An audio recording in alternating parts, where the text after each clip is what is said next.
Good morning everybody, hello, welcome wherever you are in the world.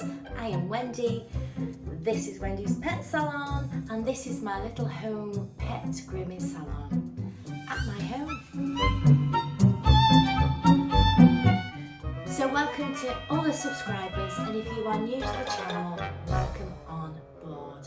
Like I say, I'm Wendy, I'm a dog groomer, cat groomer. I live in Congleton in Cheshire, and I just share some of the things that I do every day, mainly every day, apart from Tuesday and Sunday. What I do, buffering. so today I've got a busy day.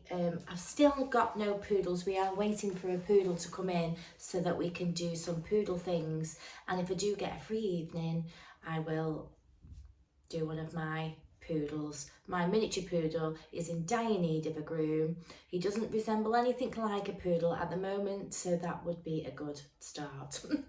I've got Cockapoo, Bichon, Fox Terrier, Cavapouchon and a Cockapoo today. So it's sort of a bit of a Cockapoo cross kind of day, and a Bichon and a Fox Terrier thrown in the mix. So what I'm going to try and do for you is talk about how to clear inside pads and how to trim inside the pads safely, and we'll also look at trimming the nails, different ways of trimming the nails. It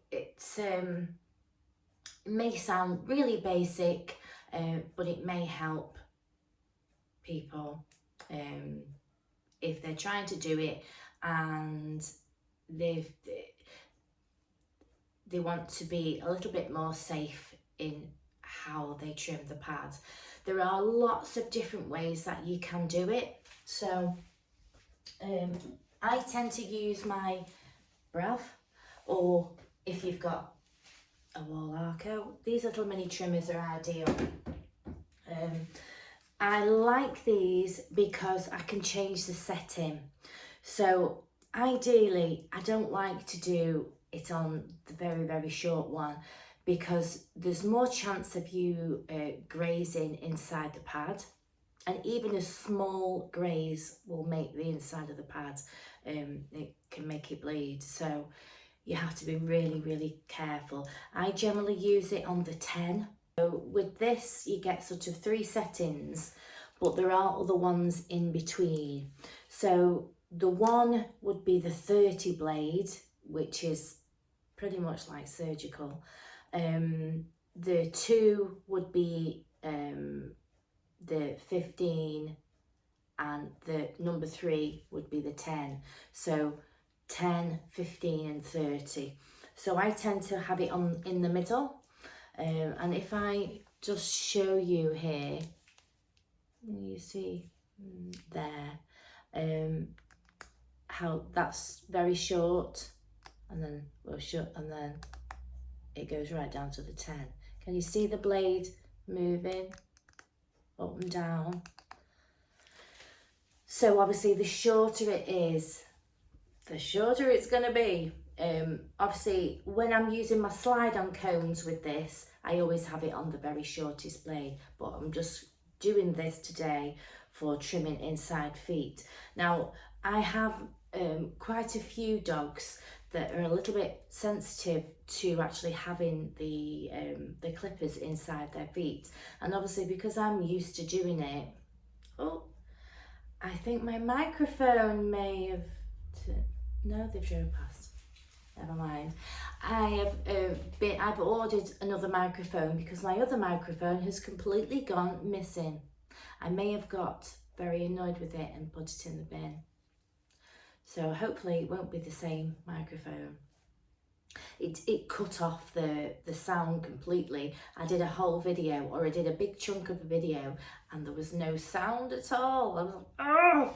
And I know I do really talk quietly, you know, I do apologise. So hopefully when I get my mic, I will be sounding a little bit better, and hopefully if it turns up today at some point, I'll stick it on charge it up, stick it on and see whether you can see any difference in the video. So fingers crossed it'll turn up. So as I was saying, some dogs are quite sensitive. They don't really like the trimmer in their foot and they may, you know, pull away from it. I sometimes use a little small pair of scissors. So I'd get something like my small, I sometimes use my little small rose line, and I also do have a little pair of a pair of Ashley Craig ones, and you see they've got a bullnose end. They call it a bullnose end. So when you're going inside, you know, I mean, I can sort of jab it on my hand there. It's not gonna hurt. Sometimes if you're new at anything like that and your dog doesn't like that clipper, this may be a little bit pointy. So that always make sure that your end's nice and round when you're using it inside feet.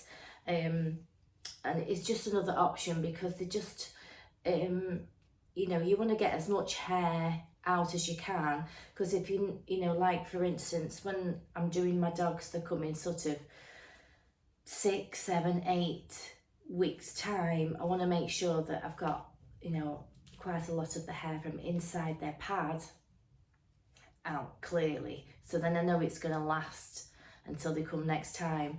And the reason why I take out the hair is obviously it grows and it can be quite slippy if you've got floors at home, and also it does tend to get matted if you don't take it out.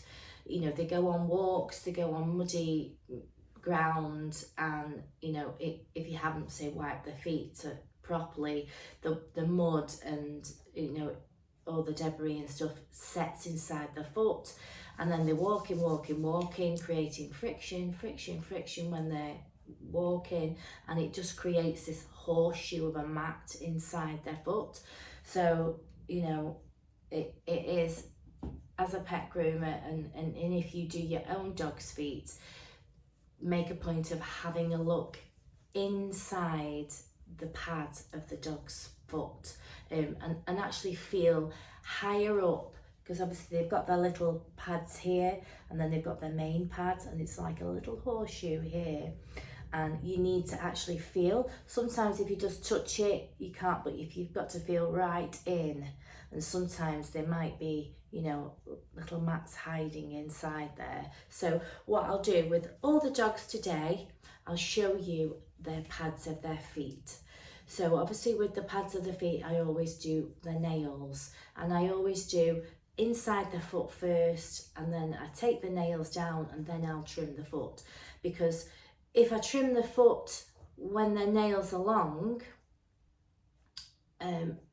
it's not going to be as neat either. So I trim their nails, and then I get the foot nice and neat.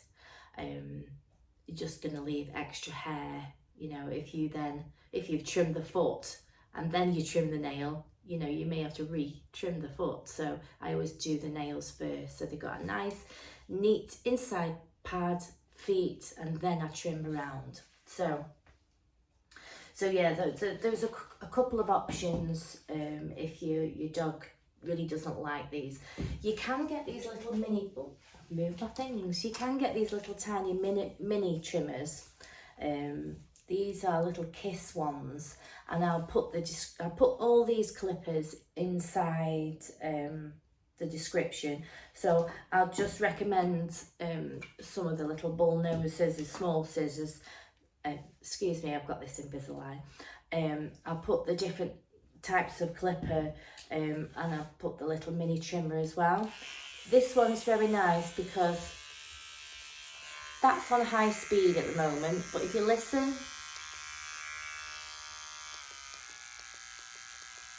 I can actually turn it down as well, so it sounds even, you know, even quieter. Again, that is a very tiny sharp blade. There is no up and down with that. It's that is what it is. And you do have to watch some of the very tiny clippers because they do come with that very, very short blade. So when you're going over the foot, you have to be very, very careful. And I'll show you exactly my procedure, how I trim my foot so that I'm not grazing the foot, and there's areas in the foot to avoid so that you don't, you know, catch any webbing and things like that. There are other little clippers on the market that are ideal for, say, home use, and I'll just grab my pair. So ideally something like this, because it's a plastic type there. You can turn the settings up and down, so that would be on the shorties, and they, even though they're short, they're a lot safer and a lot less likely to graze inside the foot. So I'll also put one of these clippers. Unfortunately, I've lost the charger to this one, but I've kept it because I do want to get another one. They are very, very handy to have, these little trimmers, and I only don't use it because I lost the charger. So my first customer is here. Right, so Dylan's here with me now, and I'm going to show you the inside of his back feet. Now Dylan comes, let me just check. So Dylan comes every 8 or 9 weeks. It has been 9 weeks because of the wedding and things like that. So because I was off for 2 weeks and not my usual one that I have on in August. So I'm going to show you the inside of his pads close up. I don't think I'm going to be able to show you from there, so I'll turn the camera around so you can see on his foot. So I'll just show you the inside of his foot. So that's what he's got left there at 9 weeks. Let's have a look inside that one as well. Yeah, and that one. Good boy. And that one. There you go. So they're inside, so you can see the length of hair, and you can see how long it's lasting. There's no matted fur inside there. Nothing. There's no mats inside any of those feet. Nothing at all. And then what I tend to do is clear up, you know, as much of the hair as I can inside. So we're going to see a before and after, and I'll show you how I trim, probably inside his, inside his back foot, so you can see how I do on his back foot here. That would be easier. He's kept on a 3 length, so so a 3F. And then I go over with the 3 comb. Sometimes the 3F blade isn't neat enough for me, so I give him a brush over and I go over with the 3 comb, which is the 10mm. Just to make him nice and neat. The neater it is, the neater it will keep as it's growing. I'll leave that on actually there. So Dylan, yeah, so he'll have the 3 all over his body, all down his legs. We trim your nails inside your pads. And another thing what I'll just quickly mention is I see a lot of cockapoo faces, you know, while I'm just walking around, as you do. And what I tend to do is I just take out this small triangle here. If you take too much of this out, because you see how now after 8 weeks it's still parted away from his face. If you take too much of the bridge of the nose off, it grows up. So if you can persevere, when they're a puppy and the groomers just take out in between their eyes there, eventually this hair here will part away and it will stay away from the face, so you don't have to continually keep cutting it, because I do see a lot of groomers just take the whole bridge of the nose off like that, and they've got like a beard here. But if you can just leave this bit to grow, it will fall. Otherwise, once you've cut all that off, it's just going to grow up above the eyes. That's just what it will do, like that. So I always, you know, say from a puppy, I would just take this corner bit out so the face will fall. You can see there, I've just took out these two corner bits here, and the rest of it is falling away. So it's not gonna, you know, block his vision. So, and as you can see, he can just see here, and I just take those two corners off, and he's fine. So, so yeah, that was just a little bit of a thing that I do see a lot of, and sometimes, say for instance, if my customers have gone to another groomer, they've come back with all that shaved off. So then I have to persevere with it. Sometimes I'll weight it down with just a little bit of Vaseline, or I've got to put a little bit of mousse or spray on my fingers and just keep weighting it down until eventually it will fall, or you know. And it's just something that I just I think you should know. So I'm going to get some of this hair off. I'm going to bath him, blow dry him, and we'll come back and we'll see what inside of his foot looks like once I've blown all the hair, you know, and he's all nice and blow dried.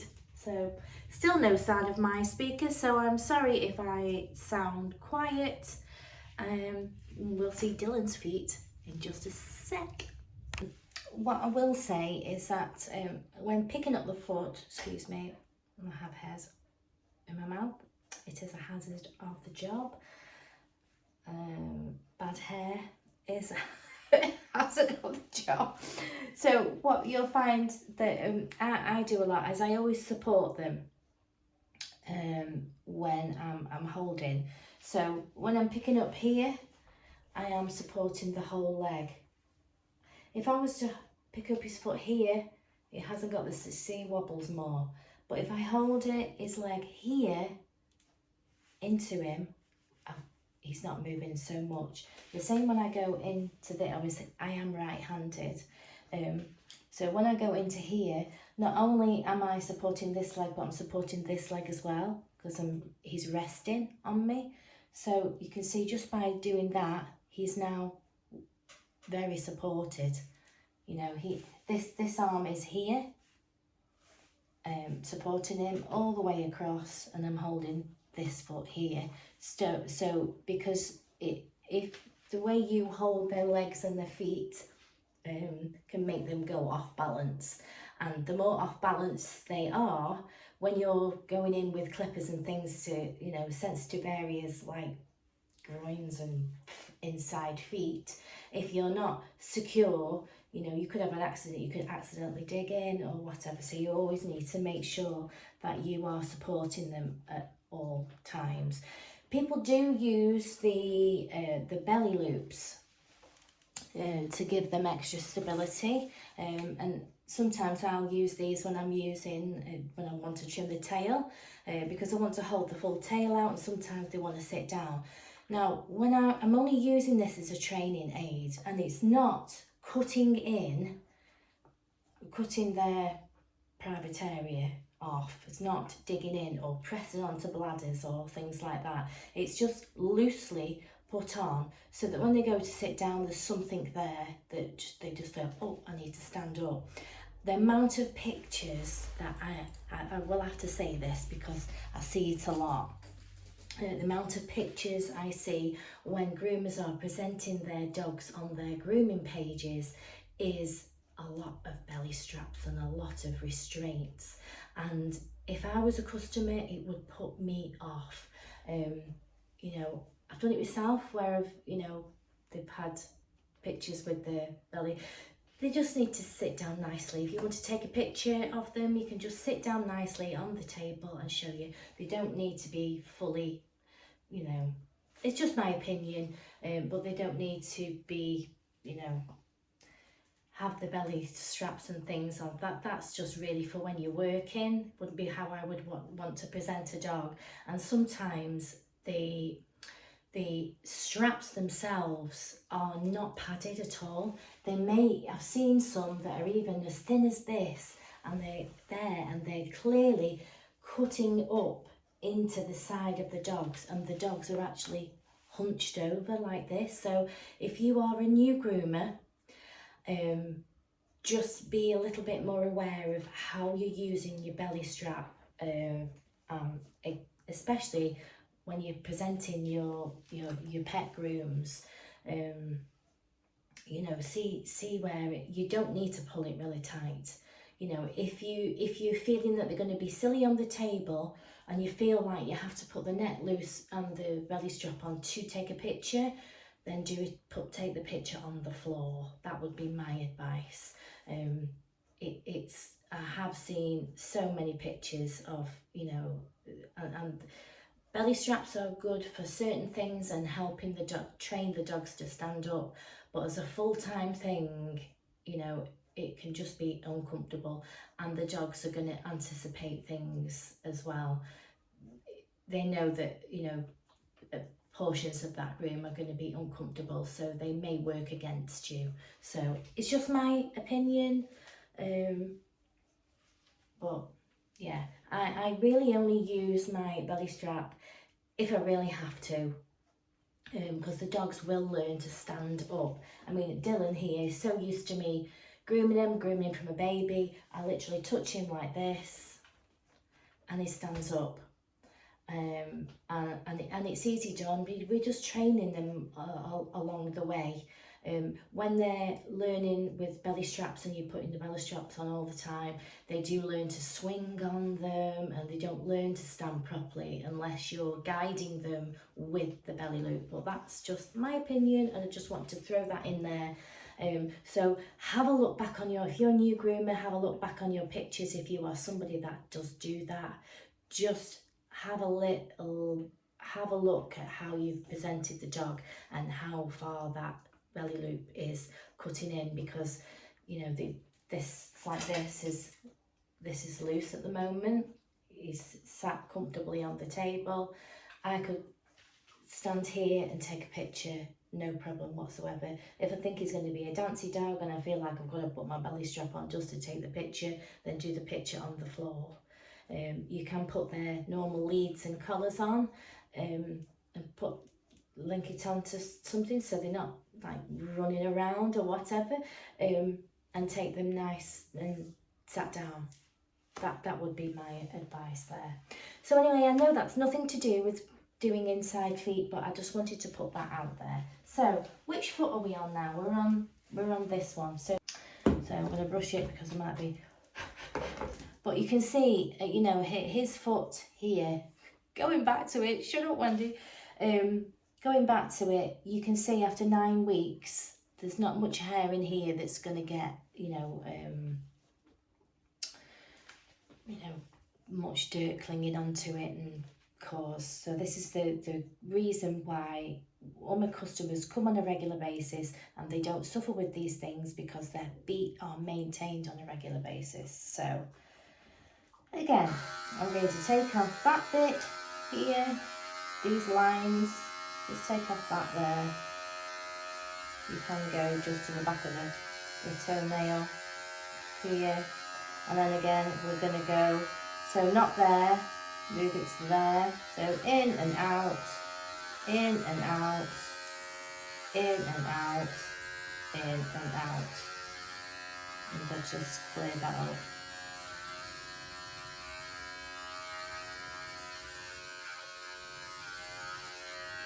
And just check it. So yeah, so that's another thing. So not there, there, in and out, in that B, in and out, in and out. Clean any little bits. And like I say about that bit, you can you see like there's a little bit of, can you see that there? If I put the foot down, you see that's just popped down. So I can just trim that off. And then I'll do the back of the foot, put it down, do the front of the foot, do the sides, flick up, obviously do the nails first. Before I do the front of the foot, I will do the nails on that. So you can imagine if that was left anymore, you know, the friction of walking and muddy walks and things like that, it all clogs up together, and it can make sometimes a really hard horseshoe inside that, which is unpleasant to walk on. And you might feel that you know, your dog might be even acting like he's injured his foot, you know, her foot, his foot, your foot. So I'm going to do the nails now. Let me move you back a little bit. He's not a big fan of nails. Hi, Dylan. So I tend to move him away from me when I do this. And I do like these little trimmers. I do have my big ones. I call them my industrial ones for really thick nails. And I also have my grinder if I need. Dylan is walked a lot, so his nails aren't terribly long, but he does have a dew claw. Now, dew claws you have to keep an eye on because they obviously don't go on the floor, they don't rub, they sort of help with digging and stuff like that. So when they're naturally walking, they're not getting worn down. So you need to make sure that they're trimmed. So I tend to pick up like this when I'm trimming the foot, rather than going forward. Sometimes dogs will let me go forward, but I always find that I can support them better. You see he's growling and he's wagging his tail because I'll show you what we do. I trim his nails really quickly and then I reward him by going, yay! Right, so come on, sweetheart. So his nails aren't terribly long, so I'm just gonna tip, tip, tip, tip, and then we go, yay, good boy, he's a good boy. And he has a treat for that, don't you? Good boy. Yes? Yes, we're forgiven. Good boy. There we go, so he gets a treat for that. Sorry about my hair. There we go, so we're all forgiven, understand? Good boy. So, and then again, now I've trimmed his foot. You can do the front, the back, the front, whatever you want. So I'll take off this part, I comb it forward, I cut off it to the end of the nail, so back, front, and then I put the foot on the floor, and then I round off each side. And I'm a person who likes to pick up the foot to do that. I have to comb it out from the underside. But you have to look at it when you're doing it, don't you?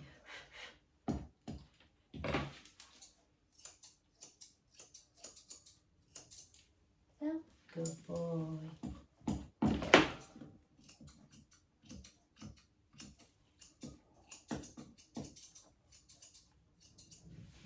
Do is I flick up.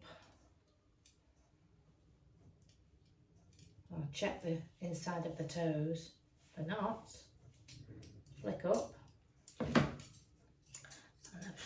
I just softly go over the top.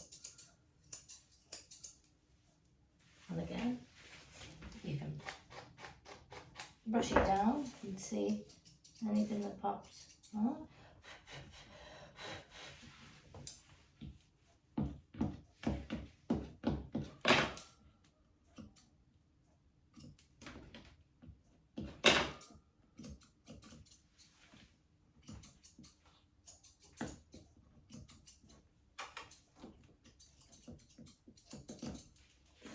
his foot. Kind of looks like that. Do you want to turn around and show them your foot? No, not really. So now we've got a nice rounded off foot.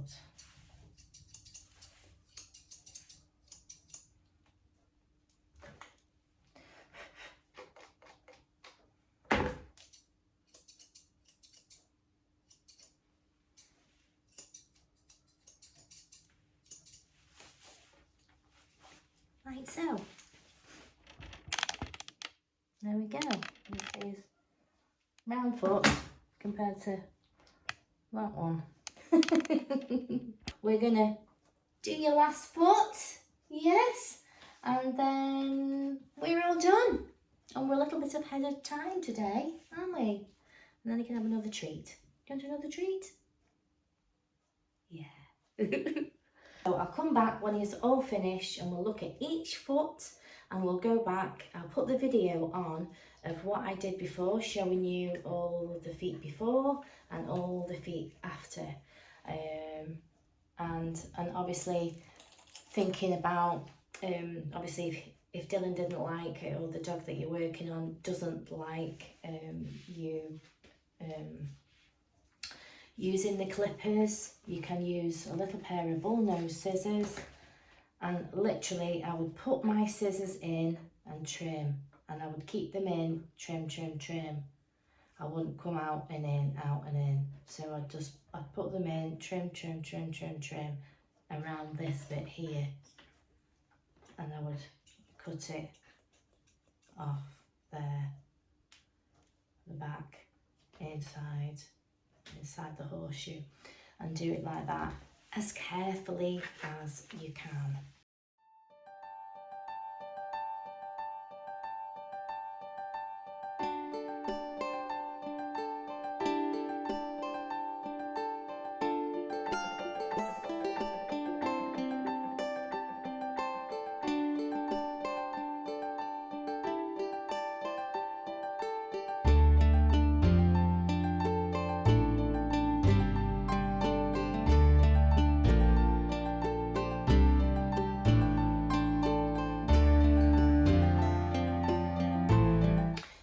Just done that one. Another way of supporting them as well, if you want to trim inside, say this foot here, I can pick up and I've got him supported here. So I am the belly loop. So it stops him from sitting down and I've still got good support on here. I'm supporting him all the way. So when I want to trim his foot, he's a lot more secure.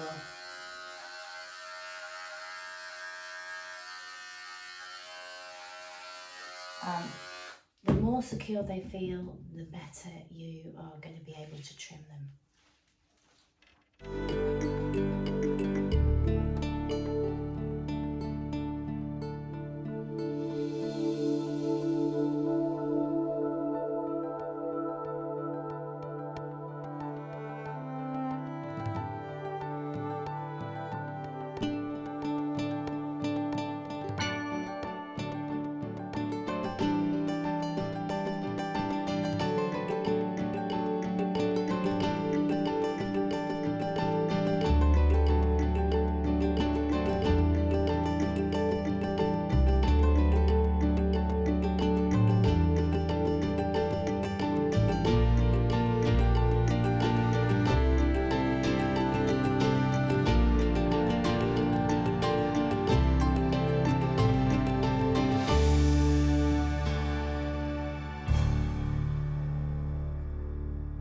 Right, so let's just check you out. So I'm going to turn you around this way.